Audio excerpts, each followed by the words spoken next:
मैं doctor Gurudutt Sharma, associate professor, department of EBST, government college Kaladera, आज अपने एमकॉम के विद्यार्थियों को प्रबंध कार्यों की समीक्षा, रिव्यू ऑफ मैनेजमेंट फंक्शंस के विषय में समझाऊंगा, जिसके कुल 8 पद हैं। लेकिन आज पार्ट 1 में चयन कार्यों की समीक्षा, वितरण कार्यों की समीक्षा, विकास कार्यों की समीक्षा, चौथा लागत लेखा एवं वित्त कार्यों की समीक्षा के विषय में चर्चा करेंगे। कल इस अन्य बातों के विषय में चर्चा करेंगे।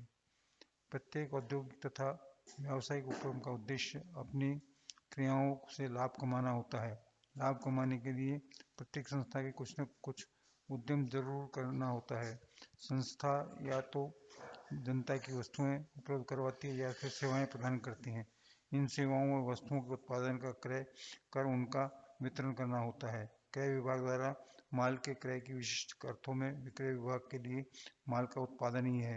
उत्पादन एवं वितरण को प्रभावी बनाने के लिए संस्था में विकास का शोध कार्य भी निरंतर चलते रहते हैं। इन सभी क्रियाओं को संपन्न करने के लिए संस्था में एक कार्यालय का होना अनिवार्य है, जहां तक बैठकर लेखाकर्म व युग विकास निर्माण आदि क्रियाएं की जा सकें तथा पत्र व्यवहार का संचालन किया जा सके। ये कार्यालय संबंधी क्रियाएं किसी भी वरिष्ठ अधिकारी की देखरेख में की जाती हैं, जो संस्था की वैधानिक स्थिति पर नियंत्रण भी रखता है कि संस्थाएं सभी कानूनी प्रावधानों का पालन कर रही हैं अथवा नहीं। इस व्यक्ति को, जो कि सामान्यतः सचिव के नाम से जाना जाता है, और भी कई प्रकार की क्रियाएं करनी पड़ती हैं। संस्था के प्रबंध को सब अपने कर्मचारियों, पूर्तिकर्ताओं व ग्राहकों से भी अच्छे संबंध बनाए रखने पड़ते हैं। उपयुक्त सभी कार्यों को संपन्न करने हेतु सामान्य प्रबंध का कार्य आवश्यक है। प्रबंध अंकेक्षण के अंतर्गत प्रबंध संबंधी कार्यों की समीक्षा की जाती है। इन कार्यों की समीक्षा प्रमुख रूप से निम्नलिखित वर्गों में किया जा सकता है: उत्पादन कार्यों की समीक्षा, वितरण कार्यों की समीक्षा, विकास कार्यों की समीक्षा, लागत व लेखा वित्त कार्यों की समीक्षा, न्यायिक तथा सचिवीय कार्यों की समीक्षा, श्रम और औद्योगिक संबंधी कार्य की समीक्षा, शोध एवं विकास कार्यों की समीक्षा, सामान्य प्रबंध कार्यों की समीक्षा। प्रबंध अंकेक्षक को देखना चाहिए कि प्रबंध संबंधी इन 8 कार्यों का उत्तरदायित्व निश्चित तौर पर बटा हुआ है। इसके लिए संगठन ऑर्गेनाइजेशनल चार्ट बनाना होता है तथा मुख्य सचेतक, प्रबंधक, जनरल मैनेजर से लेकर नीचे के स्तर तक व्यक्तियों के कार्यों का मूल्यांकन करना होता है। मुझे ध्यान में रखना चाहिए कि उच्च अधिकारियों के कार्यों को 2 भागों में विभक्त किया जाता है: परिवीक्षण संबंधी, सुपरवाइजरी, तथा रचनात्मक, क्रिएटिविटी।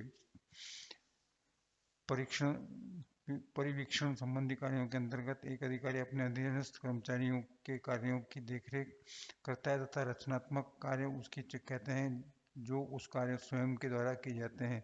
यदि इन कार्यों को वह अधिकारी नहीं करें तो वे कार्य होंगे ही नहीं।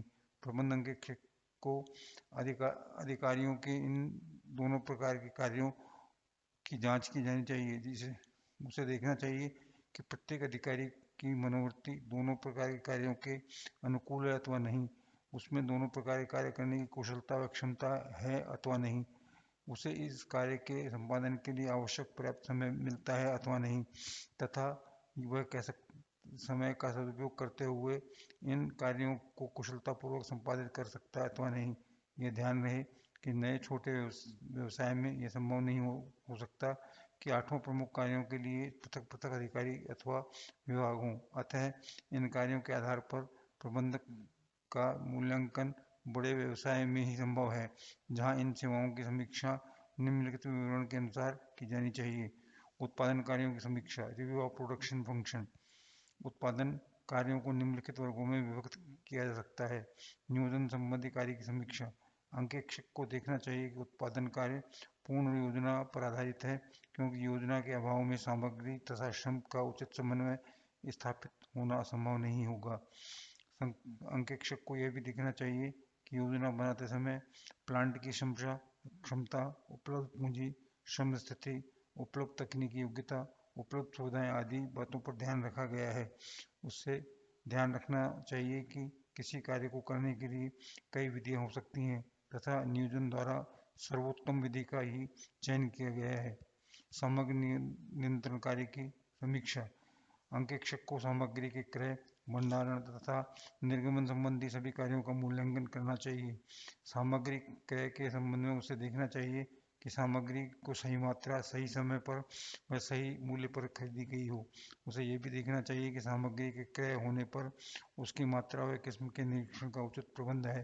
सामग्री के भंडारण के संबंध में अंकेक्षक को यह देखना चाहिए कि भंडार गृह में इस प्रकार की व्यवस्था है कि सामग्री को रखने तथा निकालने में कम से कम समय लगे और कम से कम क्षय हो। उसे यह भी देखना चाहिए कि सामग्री के संबंध में निरंतर सूची विधि, परपेचुअल इन्वेंटरी मेथड अपनाई गई है और यह ठीक प्रकार से कार्य कर रही है। उसे भंडारी की कार्यकुशलता की भी जांच करनी चाहिए। सामग्री के निर्गमन के संबंध में अंकेक्षक को देखना चाहिए कि यह उचित मांग पत्रों के आधार पर किया जाता है तथा सामग्री बजट का इसके उपयोग पर उचित नियंत्रण है। सामग्री के संबंध में आंतरिक यातायात व्यवस्था की भी जांच करनी चाहिए। उसे देखना चाहिए कि इसके कारण अनावश्यक विलंब तथा क्षय अथवा व्यय तो नहीं होते। श्रम नियंत्रण कार्य की समीक्षा। श्रम की उत्पादकता का उत्पादन लागत पर बहुत प्रभाव पड़ता है, अतः श्रमिकों की उत्पादकता में वृद्धि करने के लिए किए गए प्रयासों की समीक्षा की जानी चाहिए। अंकेक्षक को श्रम कल्याण योजनाओं की जांच करनी चाहिए और देखना चाहिए कि श्रमिकों की उत्पादकता बढ़ाने में वे किस प्रकार तक सफल रही है। यह जांच की जानी चाहिए कि श्रम कल्याण योजनाओं पर होने वाले व्यय से श्रमिकों की उत्पादकता इतनी बढ़ गई है कि कुल मिलाकर संस्थान को इससे लाभ ही मिला है। अंकेक्षक को श्रम प्रबंध संबंधों की भी समीक्षा करनी चाहिए। इनकी समुद्र मधुर बनाने व बनाए रखने के लिए उसके आवश्यक सुझाव देने चाहिए। उसे यह भी देखना चाहिए कि श्रमिकों के समय को इस प्रकार नियंत्रित किया गया है जिससे कि उनका समय व्यर्थ नष्ट नहीं हो। उनके श्रम निकासी और कारणों की भी जांच करनी चाहिए तथा उनको दूर करने के लिए सुझाव देने चाहिए। श्रमिकों को पारिश्रमिक देने की विधि की भी जांच कर उसे देखना चाहिए कि यह उनकी कार्यक्षमता में वृद्धि करने में कहाँ तक सहायक सिद्ध हुई है। यदि उनमें कोई परिवर्तन की आवश्यकता समझे तो उसके लिए आवश्यक सुझाव देने चाहिए। अंकेक्षण की श्रम बजट प्रणाली की जांच करनी चाहिए और देखना चाहिए कि श्रम लागत को नियंत्रित करने के लिए किस सीमा तक प्रभावी सिद्ध हुई है। यदि आवश्यक हो तो इसके सुधार के लिए आवश्यक सुझाव देने चाहिए। उत्पादन प्रक्रिया की समीक्षा। उत्पादन प्रक्रिया एक तकनीकी कार्य है और उसकी जांच करने के लिए तकनीकी ज्ञान होना आवश्यक है। अंकेक्षक के लिए ये अनुभव नहीं है कि अनेकों प्रकारों के उत्पादन संबंधी प्रक्रियाओं का ज्ञान रखे, अतः उत्पादन के तकनीकी पहलू के संबंध में उसे इंजीनियर से सहायता प्राप्त करनी चाहिए तथा अन्य पहलुओं के संबंध में उसे अपने आप जांच करनी चाहिए, जैसे प्लांट क्षमता, उत्पादन बजट आदि। उत्पादन प्रक्रिया की समीक्षा के लिए अंकेक्षकों को प्रक्रिया अनुसंधान तकनीकों, ऑपरेशंस रिसर्च टेक्निक्स का भी प्रयोग करना चाहिए। वितरण कार्यों की समीक्षा। Review of distribution function. वितरण संबंधी कार्यों की सामान्यतः निम्नलिखित वर्गों में विभक्त किया जा सकता है। पहला, विक्रय योजना, सेल्स प्लानिंग। अंकेक्षक को विक्रय संबंधी योजना की समीक्षा करने के देखना चाहिए कि विक्रय का अनुमान बाजार संबंधी अनुसंधान पर आधारित है अथवा नहीं, वितरण के माध्यम की उचित व कुशल व्यवस्था है अथवा नहीं, विक्रय कार्यालय की पृथक व्यवस्था है अथवा नहीं, पर्याप्त संख्या में कुशल विक्रय कर्मचारियों की व्यवस्था है अथवा नहीं, वितरण के लिए गोदामों व परिवहन की उत्तम व्यवस्था है अथवा नहीं आदि। संस्थान के उत्पादक कार्य विक्रय योजना पर निर्भर करता है। इस संबंध में दो परिस्थितियां हो सकती हैं। प्रथम, उन्हीं पहलुओं पर उत्पादन किया जाए जिनकी बाजार में मांग है। द्वितीय, जिन उत्पादन वस्तुओं का उत्पादन हो रहा है उसके लिए बाजार में समुचित मांग उत्पन्न करने के लिए प्रयास किए जाएं। अंकेक्षक को देखना चाहिए कि संस्थान किस किस उत्पादन के संबंध में कौन कौन से मार्ग पर चल रहा है और परिस्थितियों के अनुसार वह मार्ग उचित है अथवा नहीं। विक्रय नियंत्रण, सेल्स कंट्रोल। विक्रय नियंत्रण के अंतर्गत अंकेक्षक को प्रत्येक विपणन क्रिया का मूल्यांकन करना चाहिए। उसे विक्रय से संबंध में स्थापित किए गए प्रमापों की तुलना वास्तविक विक्रय से करनी चाहिए और अंतर के कारणों का विश्लेषण करना चाहिए। प्रबंध अंकेक्षकों को अनुपात विश्लेषण, रेशियो एनालिसिस द्वारा विक्रय निष्पादन, सेल्स परफॉर्मेंस का मूल्यांकन करना चाहिए। इसके लिए कई अनुपात काम में लिए जा सकते हैं। जैसे विक्रय कर्मचारियों की संख्या का विक्रय राशि से अनुपात, माल के औसत स्टॉक का कुल विक्रय राशि से अनुपात, विक्रय और सकल लाभ का अनुपात आदि। पैक करना तथा छाप लगाना, पैकिंग एंड ब्रांडिंग। अंकेक्षक को देखना चाहिए कि पैक करने में ग्राहकों की अभिरुचि का ध्यान रखा जाता है अथवा नहीं। उसे यह भी देखना चाहिए कि पैकिंग इस प्रकार किया जाता है कि सामग्री की सुरक्षा हो सके, साथ ही उसे खोलने में सामग्री के बिखरने का डर न रहे। माल को पैक करने के पश्चात उस पर व्यापार चिन्ह ट्रेडमार्क की छाप लगाई जाती है। अंकेक्षक को देखना चाहिए कि यह चिन्ह आकर्षक तथा ग्राहकों को आसानी से याद रह सकता है अथवा नहीं। मूल्य निर्धारण, प्राइस फिक्सिंग। व्यवसाय की सफलता के उत्पादकों को सही मूल्य निर्धारण अत्यंत महत्वपूर्ण भूमिका निभाता है। अतः अंकेक्षक को मूल्य निर्धारण नीति की समीक्षा अत्यंत सावधानी से करनी चाहिए। अंकेक्षक को ध्यान में रखना चाहिए कि इतना ही आवश्यक नहीं है कि मूल्य निर्धारण केवल व्यवसाय के में ही, बल्कि ये भी आवश्यक है कि समाज के प्रति कर्तव्य का भी ध्यान रखा जाए। उसे देखना चाहिए कि मूल्य निर्धारण में करते समय वस्तु की लागत, ग्राहकों की क्रय क्षमता, वस्तु की प्रकृति, प्रतिस्पर्धा आदि बातों पर ध्यान रखा गया है अथवा नहीं। प्रचार, पब्लिसिटी।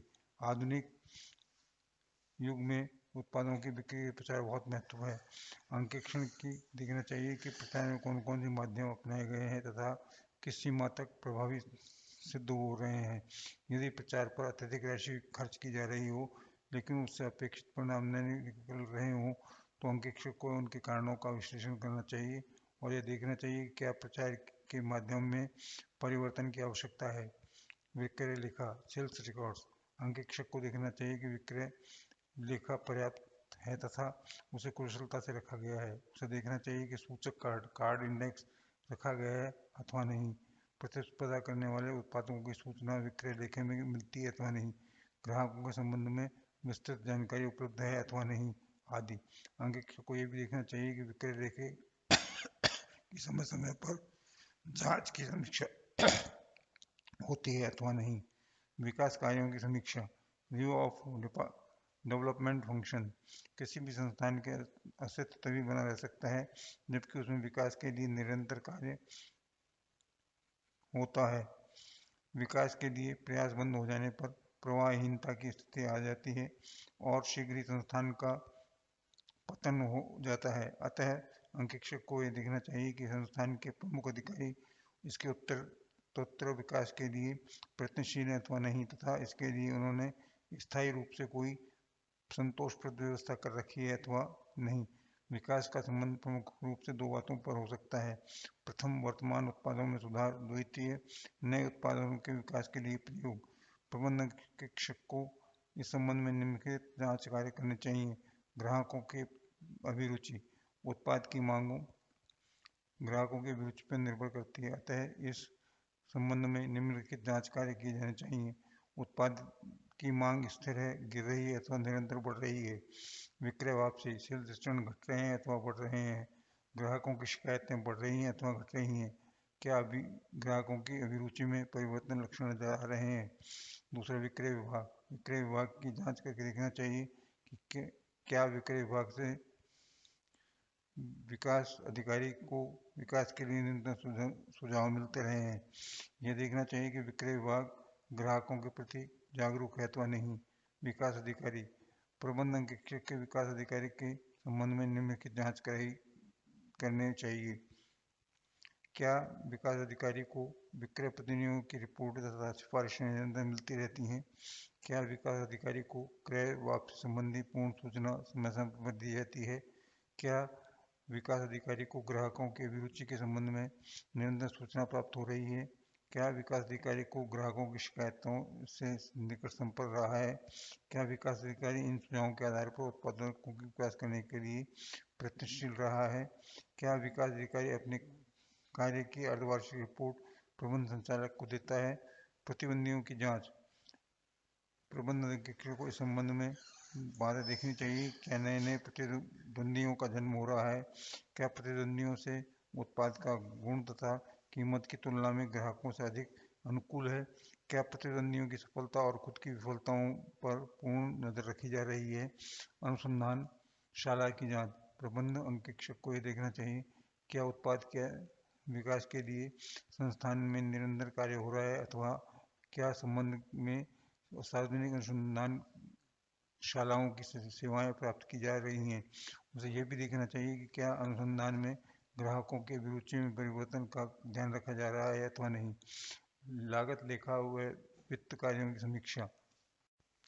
लागत लेखा व वित्त कार्यों की समीक्षा।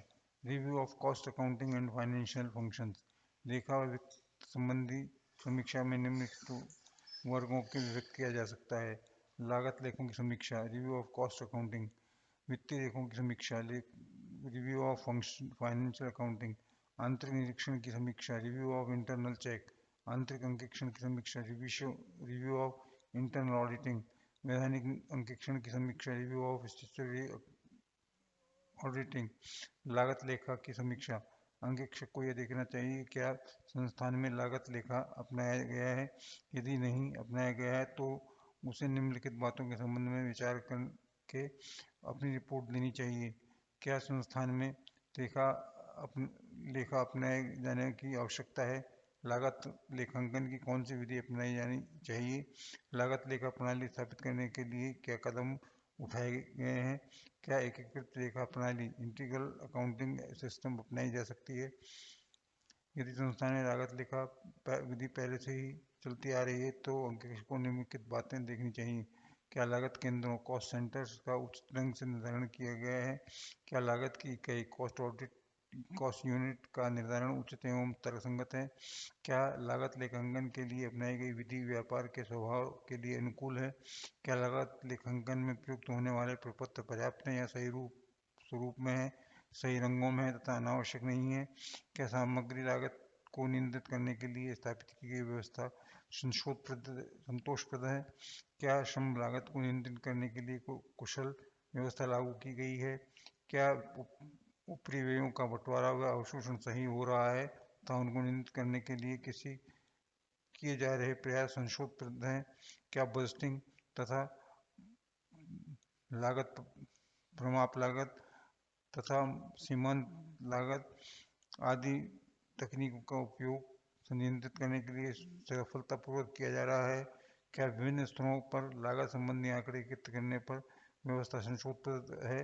क्या लागत निर्धारण सही हो रहा है। क्या रिपोर्ट प्रणाली कुशलतापूर्वक कार्य कर रही है। वित्तीय रेखा व समीक्षा। अंकेक्षक के वित्तीय रेखा प्रणाली की निम्नलिखित समीक्षात्मक जांच करनी चाहिए। क्या वित्तीय लेखा के लिए दोहरा प्रणाली अपनाई गई है।